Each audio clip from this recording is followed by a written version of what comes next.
I'll bring that fire, then I'll make it rain. Look at this boy, have I gone insane? I'm living life mellow, mellow, mellow, mellow. We're living life mellow, mellow, mellow. So இன்னைக்கு வந்து ஒரு conversation தான். This is not a lecture. இதுல இருந்து யாரும் உங்களுக்கு exam கொஸ்டின்ஸும் கேட்க போறது கிடையாது. சார் என்ன சொல்லாரு, ஒரு 10 நிமிஷத்துக்கு முன்னாடி என்ன சொன்னாரு சொல்லு, அதெல்லாம் வந்து இங்க கேட்க போறது கிடையாது.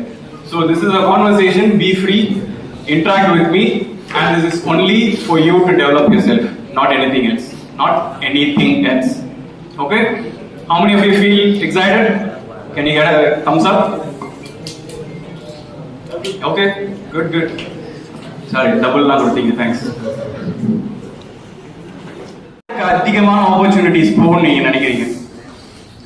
It's not the person who is the smartest or tallest or strongest or everything. Nothing like that. Opportunities go to the person who can express ideas clearly, listen properly, and handle conversations in a better way. இந்த மூணு விஷயத்தை இந்த ரூம்ல யார் பெஸ்டா பண்றீங்களோ அந்த பர்சனுக்கு தான் நிறைய ஆப்பர்ச்சுனிட்டிஸ் போகும். பிகாஸ் கேரியர்னு வந்துட்டாலே இல்ல கம்யூனிகேஷன் வந்துட்டாலே ஒரு பெரிய மித்து ஒன்று இருக்கு, ஒரு பெரிய கட்டுக்கதை ஒன்று இருக்கு. யாரெல்லாம் வந்து பயங்கரமா இங்கிலீஷ் பேசுவாங்களோ அவங்களுக்கு தான் நிறைய ஆப்பர்ச்சுனிட்டிஸ் போகும், அவங்க தான் வந்து பயங்கர கம்யூனிகேஷன்ல கிங் அப்படின்லாம் கிடையவே கிடையாது. That is like a myth.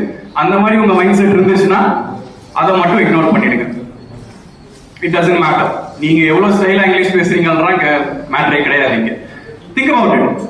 If you cannot explain a simple way, if you cannot explain in a simple way, இப்போ ஏதோ ஒரு விஷயத்தை நீங்க ஒரு சிம்பிளா எக்ஸ்பிளைன் பண்ணணுங்கிற ஒரு சிச்சுவேஷன் உங்களுக்கு வரும்போது அப்படியே பயங்கர ஸ்டைல இங்கிலீஷ் பேசி என்ன பிரயோஜனம்? ஓபி தான் அங்க அடிக்க முடியும். அந்த இங்கிலீஷை வச்சுட்டு ஒரு பர்சனுக்கு உங்களால ஒரு விஷயத்தை புரிய வைக்க முடியலன்னா அந்த இங்கிலீஷ் எதுக்கு? ஸோ அதுக்கு தான் சொல்றது, your resume gets your interview.